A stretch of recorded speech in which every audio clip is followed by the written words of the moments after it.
Hi guys, welcome to our intro to hockey session. We have with us Elliott, Dennis, the first 11 captain, and Ahmad, the coach for this year. And this session will be split into two parts. The first part will go through more of the beginner sort of rules, and then the second half we'll do some more advanced stuff, talking about pressing and channeling. So I pass over to Elliott. Take it away. Hi everyone, I'm Elliott. As Zain said, I'm the one's captain for this year. I'll be presenting a small presentation on rules and tactics of hockey. I'll do the first part on basic rules, defensive rules, and some basically the basics of hockey.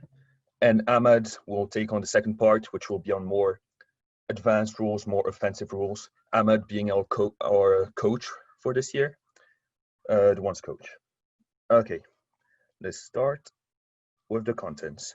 So the first thing we're going to look at is the pitch. So what a hockey pitch looks like. Is it similar to football in any way? What are the main features of pitch? What are the important lines and the dimensions and all. The second part will be an introduction to some rules. So we'll first have the basic rules, the most important ones, then some defensive rules and offensive rules. We'll have most of the rules will be quite easy to understand, and as the presentation goes onwards, we go into more advanced rules. The third part of this presentation will be on positioning in hockey. So teaching you guys or showing you guys how we play, what's our team structure, how many players there are on the pitch, and how we communicate between one another to play in the best way possible.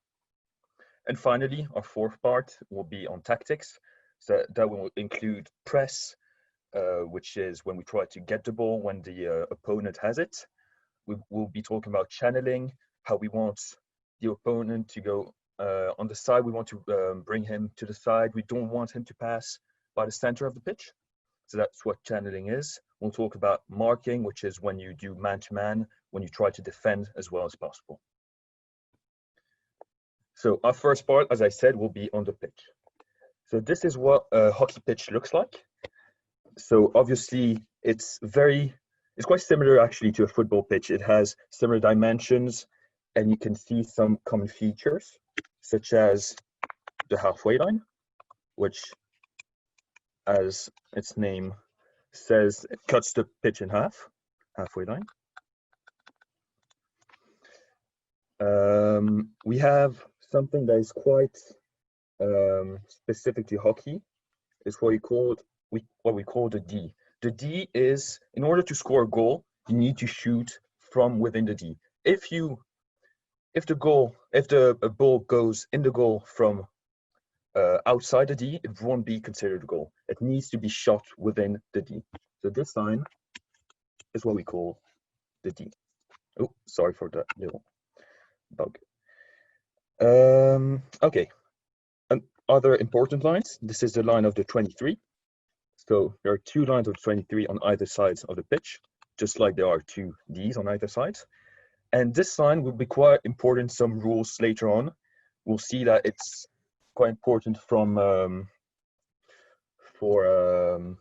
there are any fouls committed within the D, within the 23, or any specific rules related to the 23. You have the penalty stroke point. It's essentially where a penalty is taken from. It doesn't happen as often as in football. A stroke is quite rare in hockey. What you would have more often is a short corner.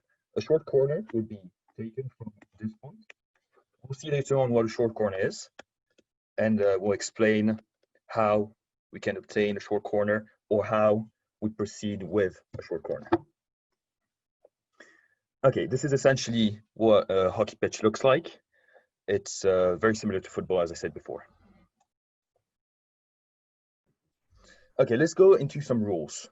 So we'll first go through basic rules, such as the main fouls, the main rules within hockey. Then we go into defensive rules, so rules specific to when you defend a player, and then more offensive rules, so rules that are linked more to when you attack and you try to score. Sorry to butt in, Elliot. If you guys have any questions during the session, feel free to put it on the Facebook Live, and we'll be monitoring that, and we'll try to answer the questions either during or at the end of the presentation. Okay, that's great. Thanks, Zain. Okay, so as I said before, some basic rules. So I have an image here of a hockey stick. It has one side that has there's one side that is flat and one side that is round. Basically, in hockey, you can only use the flat side. So as you see from the video below, sorry, when you try to dribble, you need to flip your stick from one side to another. So if you want to do reverse hit, you need to rotate your stick such that you always hit the ball with the flat side of the stick. Another important rule is you cannot use your feet when playing hockey. So if the ball touches your feet when you try to play, it means it is a foul. It's the most basic rule in hockey. You can't touch the ball with your feet, otherwise it's a foul. Same goes for any part of the body. If you hit it with your shin, it's a foul. With your arm, it's a foul. But we'll see how it's linked to dangerous play, because of course, if someone hits a ball in your face, that would be a dangerous play. It would be a foul for you instead of against you. So hockey players can't trip, push, or charge the opponent. Of course, shoulder to shoulder is allowed to a certain extent. That's up to the referee to decide whether it's a foul or not. So we'll see throughout this presentation that the referee plays a big role in hockey, because some decisions are subjective and need to be well made in order for a game to go smoothly. So talking about fouls, we have 3 different cards in hockey. The card system is similar to the sin bin system of rugby. Basically, if you get a card, you immediately see the consequences. For example, a green card would be the first, like the less serious card. It's basically you spend 2 minutes off the pitch. This would be basically a warning for next time, because if you get a green card, the next serious foul may result in a yellow card. So talking about yellow card, it's up to a referee to decide whether you'll spend 5 or 10 minutes of the pitch. So if it's quite a serious foul, but not too serious, the referee can say you'll spend 5 minutes of the pitch. But if it's quite a serious foul, he can say 10 minutes of the pitch. Generally, yellow cards will come after green cards, but that's once again up to a referee to decide.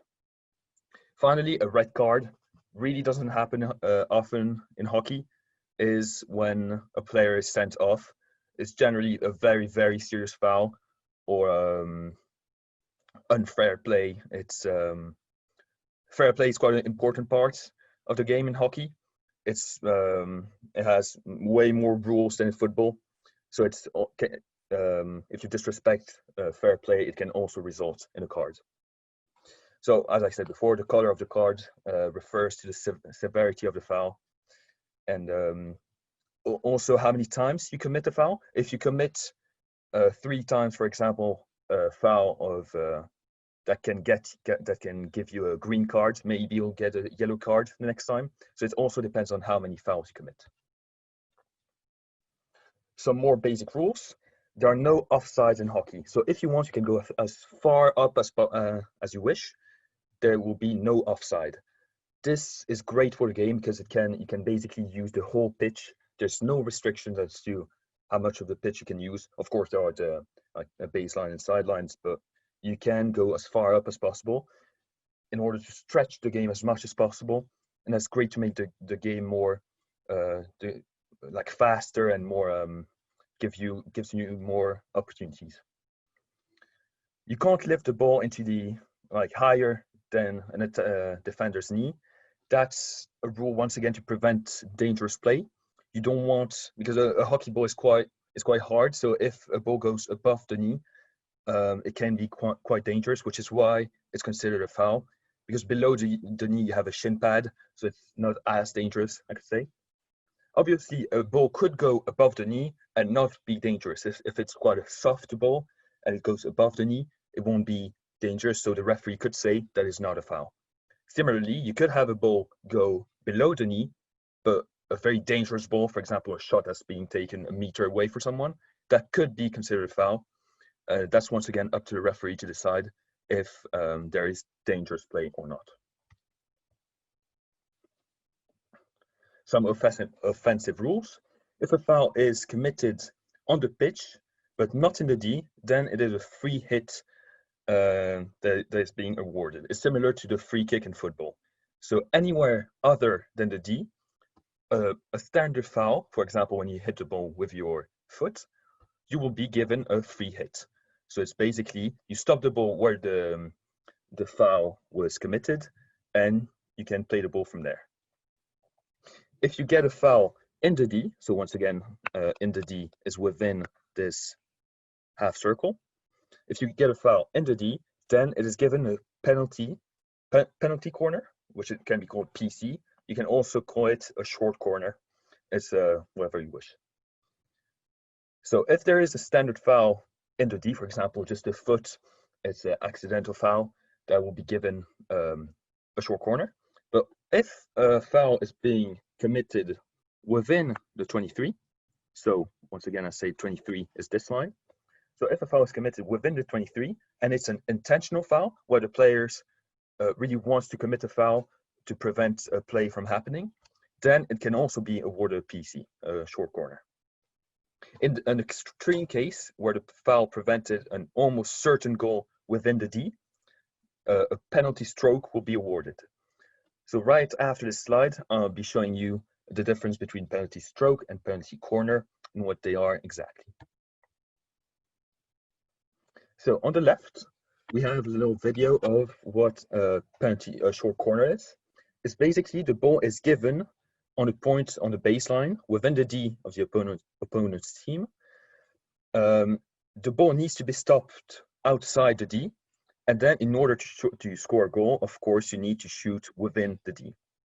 On the defending side, you have 4 players and 1 keeper starting within the goal, and as soon as the ball is being given by at the baseline, the 4 players can rush as fast as possible to try to get the ball.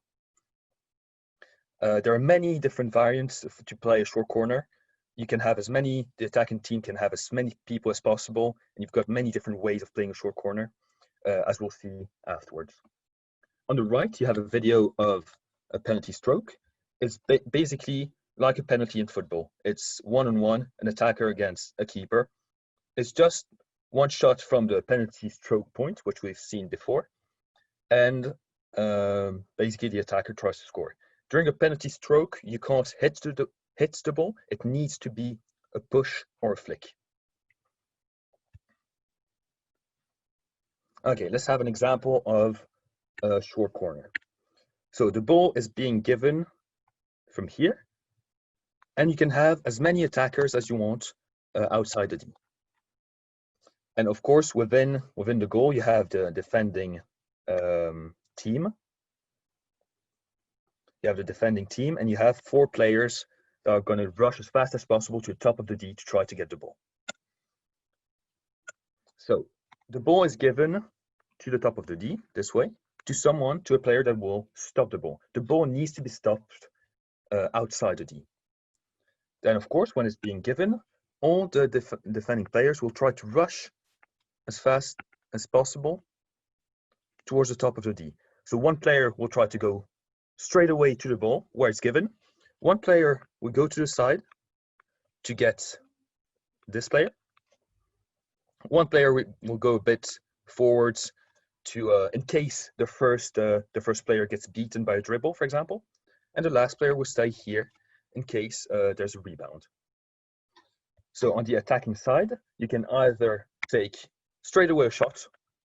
So you go in the D and you shoot to try to score. Or you have many different ways of playing it. You could do a left slip, for example. So a left slip is when you pass it to the left and then this player will shoot. You could have a ball going to your right with the players on the right that are running in, and they could try to deflect the ball into the goal. So there are many different ways of playing a short corner, And even us within the first team, we have 4 or 5 ways of playing a short corner. So every time, if we get awarded a short corner, we go in a team and we decide which way we want to play it.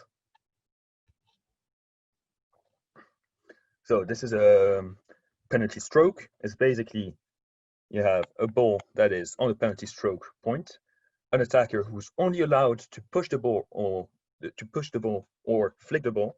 It's basically just one shot, like a penalty in football. If the ball goes off the goal, so if it's a shot wide, it will be simply a free kick for the defending team. And if the ball is stopped by the keeper and deflected, no one can play the ball, and it's once again a free hit for the defending team. So it's not like football where if the ball is stopped, you can still carry on playing. Here, the play stops and it's a free hit for the defending team. So here we have a pitch with the different fouls committed in different parts of the pitch. So if you have a foul in the D, so this is the D, just a reminder. If it's a normal foul, such as a foot or you push someone by accident, it will be awarded a penalty stroke. It will be awarded a penalty corner. If it's a serious foul, so for example, you intentionally stop the ball with your foot, or you intentionally push someone so that he doesn't score. So if someone prevents an almost certain goal, it will be awarded a penalty stroke. Now, if a foul is committed in the 23 but not in the D, so in this zone, if it's a normal foul, it will simply be a free hit where the foul was committed.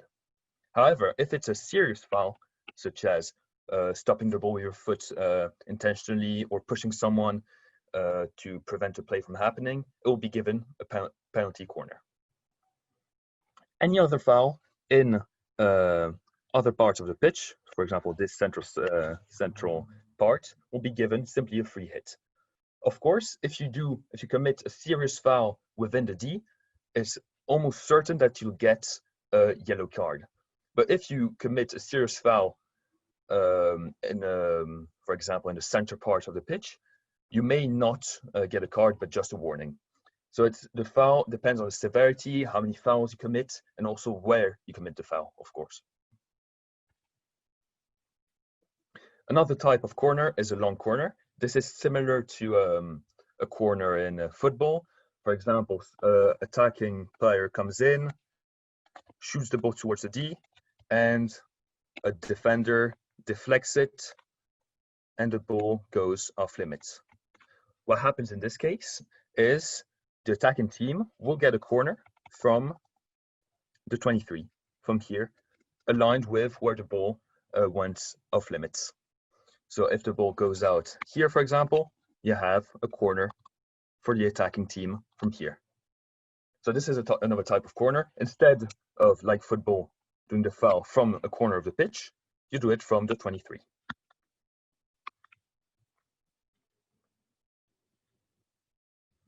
So a free hit within the 23. If you have, for example, a foul that is here, that is within the 23, if you have a free hit, you can't hit it straight away within the D. The ball first needs to travel 5 meters, and then you can chuck it in the D. So the first option is not allowed. The ball first needs to travel 5 meters. It can either be using a dribble, you can dribble for 5 meters, or you can do a pass to a teammate that is at least 5 meters, but you can't chuck it in the D straight away. It needs to travel 5 meters before going in the D. Same goes for a long corner. If you have a long corner from here, you cannot chuck it straight away into the D. That is not allowed. It first needs to travel 5 meters before being hit within the D.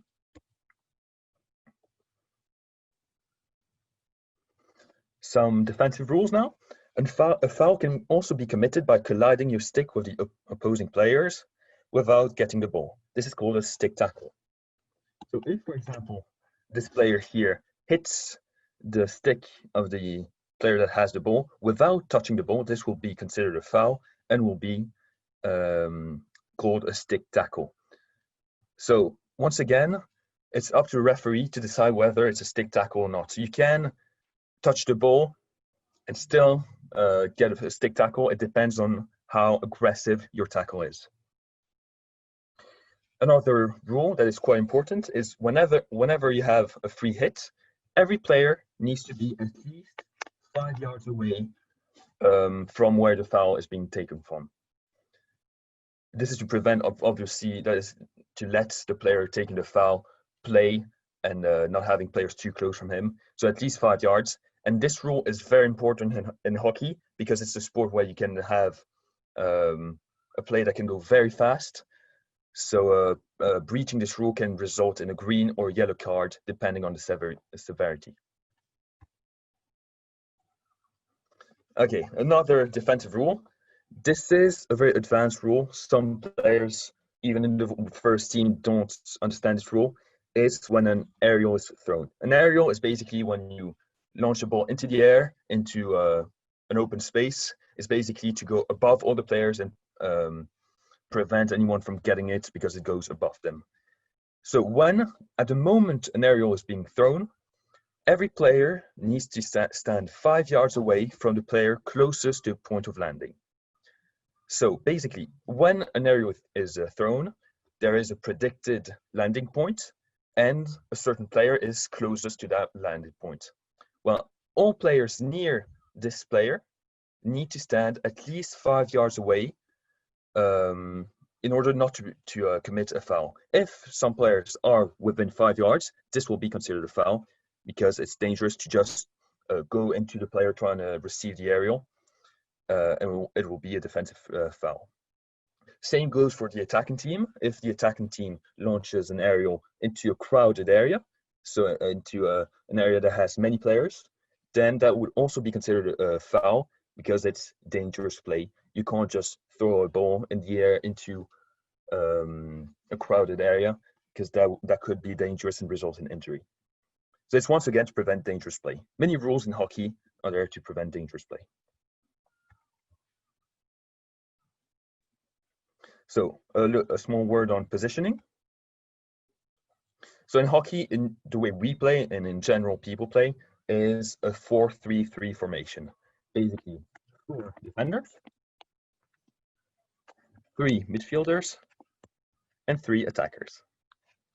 The way we play is basically the attackers, yes, have positions like you could say a right forward or a left forward, but when we do have the ball, players can move around a lot and it's not rigid, it's not fixed. You can switch between people, switch between players. One says, okay, I'm going to the left, you go to the right. So it's quite fluid, there's a lot of movement. Same goes for the 2 central back. They can talk to one another in order to switch together because they really work as a team at the back and need to communicate a lot in order to be as efficient as possible. Of course, you have many variations of the 4-3-3 formation. You could have 4-4-2, so 4 midfielders instead of 3 and 2 attackers instead of 3. And you have other variations, but we play in 4-3-3, the standard one. Okay, let's go on to present offensive strategy. I will let Ahmad, our coach, speak now. Just quickly, wait. Yeah. Elliott, we actually have a question to relate to rules in terms of rules. So I thought I'd fire away. The question was, are there a limit to the number of subs in hockey?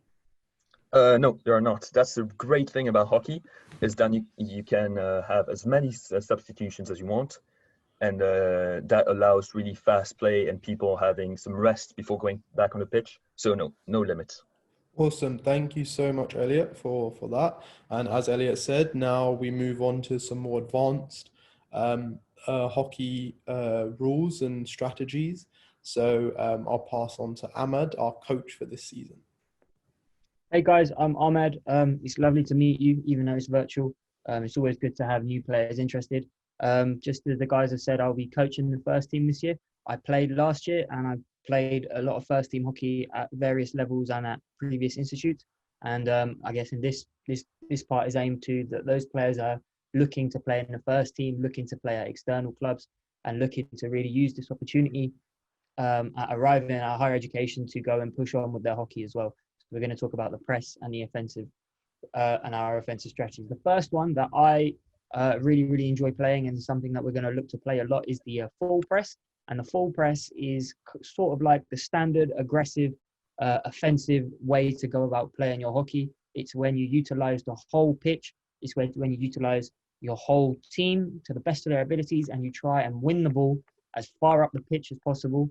If we're in blue, we're trying to win the ball off the reds as far as possible to the shooting circle. If you see that white dot, that's what the ball is. And as you can see, we've set up as a 4-3-3, where in the full press, our 3 forwards mark the 4 defenders on the opposite side, and everyone else is man-to-man, as circled by Elliott, who's now drawing the arrows. And there's one man who isn't circled. If Elliott circles that in yellow now, you should be able to see that is our free man. And the full press's job is to apply as much pressure as possible on the opposition players so that the man in yellow, all he has to do is collect the ball and we can start running the show when we have the ball. The key thing is that this is led by the forwards. A massive thing about hockey that a lot of people don't understand is that a forward's job is so much more defensive than in football. Everything is dictated by the forwards because they're the first line of they're our first line when the Reds have the ball. So as Elliott's drawing the arrows on the blue, a key point to take home from this one is that our 3 forwards are playing against their 4 defenders. So in order to counteract that, our forwards take more responsibility than just a man in front of them. Each of our forward marks 2 people. As you can see with the 2 arrows, you mark the 2 people that are sort of in front of you and to the side of you. And if we do that, everyone else is then able to just do their job and mark 1 person while still leaving 1 person free to be our free collecting player. That will be our full press. And we've got a half court press. A half court press is a very, some people like to think of it as a defensive press. I think of it also as an attacking press. This is a much harder press. And as it says, it's half of the full press.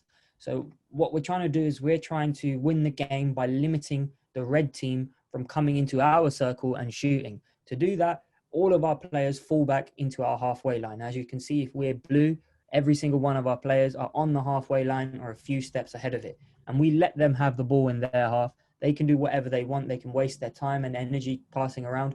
And we are just compressed and blocking the middle of the pitch. Because obviously you can only shoot from the D. So the best way to stop them shooting is to stop them getting from the D. And we try and block off the middle of the pitch. It's really hard work because they have a lot of the ball and we're doing a lot of hard running, blocking that middle of the pitch.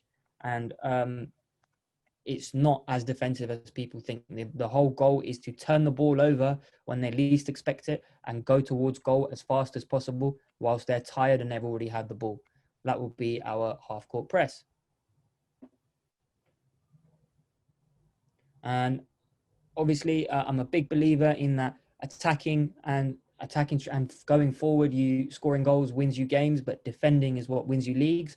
And in the first team, we're always trying to win the league and try and increase the status of UCL hockey in university hockey. So this year we'll be working a lot on our defensive strategies, and Elliott will now present, or Elliott will fall forward, and we'll see 2 strategies. So the first one, the 2 strategies that we often play, that all hockey players often play, and you have to be really kind of you have to have a good grip of them, is the man-to-man and the zonal defense. The man-to-man is my personal favorite, and it's where people know exactly who their man is every single time because you're playing against them. You only have one responsibility, and that's the man who you're playing against or the player who you're playing against, and you follow him around wherever he goes, trying to put him off the ball as tight as possible and disrupt him getting the ball. And the second one is zonal, which is a little bit more mindful of the positions on the pitch. Perhaps you'd use it when you're a little bit tired, or even though it's hard work, so you can't just rely on it as this is what I'm going to do when I'm tired, because it takes a lot of understanding of your teammates and there's a lot of hard work on your brain as opposed to as opposed to your body shifting players on. As Elliott has written here, each player keeps his position and holds their zone, which you'll see in the next slide. And he's also indicated that it requires a very good team chemistry, which means that in order to be good at zonal defending, my teams have to train together all the time and be really, really understanding of how the player on their left, their right, and in front of them plays. So this is a man-to-man defend as shown. If we are the blacks and the team we're playing against in pink, as you can see, the arrows, wherever our opponents go, we go. And we want to be able to control. We want to be, sorry, I think we're pinks here. If the blacks have the ball, the pink, and we're pinks, we're going wherever they go. And our job, again, is if Elliott circles that man in the middle who is free in yellow, our job is to allow this man to collect the ball from a mistake that the blacks make. So in an ideal situation, all of our defenders would stick as close as possible, allowing the circled man to operate in his zone, walking around, running around, really dictating it and just collecting a ball from a loose pass or an interception, and then we can turn and go. It's a lot of hard work because obviously players move around a lot, and often when people see you're going man-to-man, they're going to try and shake you by running doubly as hard and running in all directions. But we just have to be disciplined and stick with them and try and play our principles and let the circled man collect the ball and go forward. And this is the zonal defense. As you can see, there's zones in pink. And what we're doing is we're shifting men on. We're not following through. We're only patrolling our little box or our large box, depending on how we're playing it. And if a player leaves our box, we let them go. We let them go into, and it's the other player's responsibility. Hopefully we then have another player. And again, the key is the circled man in the middle, the free man, who is basically overseeing this all, giving communication when something goes wrong. And again, looking to collect the ball as easily as possible without expending as much energy as possible, so we can go and put all of our energy into attacking. That would be our zonal defense. And a big key thing that I like my defenders, and as do most hockey playing coaches on most hockey teams, channeling is a big important thing, because obviously in hockey we have a D. I think it's shown in the next slide. Oh, no, we can go back. So obviously we know that there's a D and we can only shoot from the D. The D obviously does not move. The D is always in the same location on the pitch. And the best way to stop teams from scoring, because we know that they can't score from anywhere other than the D, is to keep them away from the D. And channeling is really what we do in, as you saw in both of the presses, we really, in both the presses and both the defensive strategies, we try and pack the middle of the pitch, try and make it hard for players to come into our D, and channel them away into the sides where they're really no danger. They're not threatening our goal. Our goalkeeper's safe. He can see them. Our defenders are in control. And that's what channeling is. Channeling is the idea that in everything we do, we use our body and our stick to dictate the player with the ball to move away from goal and into the side of the pitch where he's not dangerous. Obviously, these are all things that will be worked on during the year, during trainings, and hopefully, if anything can happen by the time you leave UCL, you will be a better player than when you arrived. And if that's the case, then I will be happy as a coach. Okay, well, thank you guys for listening. Thank you, Ahmad, for your presentation on press and defensive strategy. If you have any questions, don't hesitate to ask on the Facebook Live. We're always here to answer any of your questions. And we're really excited to meet you guys. Yeah, thank you so much, Elliott and Ahmad. That was really good. We actually have a couple questions. And so I'll ask away. So I think this first one's probably more for Ahmad. What kind of press do you guys at UCL Hockey usually play, and why? So usually at UCL Hockey, what we've played is we played a 70% press, which is sort of halfway between the 50% halfway and the full man-to-man, going into the man-to-man. And we've done that because we found that that is what's worked well against the teams that we have faced. But this year, I'm implementing a very, very aggressive, even fuller press. And I think that's the case because we are very athletic boys. We're very good on the ball. And I just really want us to score more goals. So that's why we're going to be moving into a more aggressive press. Awesome. Next one is, does the free man often change, or is there an allocated free man? So Ahmad, you might as well answer that too. So as Elliott is a defender, I'm sure when you meet him and he starts speaking to you guys that are interested to play in the first team about what the positions are, usually I think in the teams that I've played in and what I'm going to really look to implement is we don't have a set free man. We should be friends enough and good enough to communicate to each other and be alternating between who's free and who's not free. All it takes is a little bit of communication and a little bit of intelligence, which I'm sure we're all very good at. And usually we'll be looking to have the two fullbacks or the centre half, the centre midfield player, being able to freely alternate between who's free and who's marking. But obviously, if that's not working, we will just end up allocating a free man and making sure they do their job absolutely perfectly. And the final question, Elliot, you can probably take this. How long are the matches usually? So basically, it's 35 minutes halves. So you have two halves, and it's so 70-minute matches. Awesome. That's all the questions that we got through. But if anybody would like to ask any more questions, make sure you pop up to either our Instagram story or Facebook, and we'll be happy to go through them with you. Anyway, that's all for today. Thank you so much, guys, again, and we'll see you soon.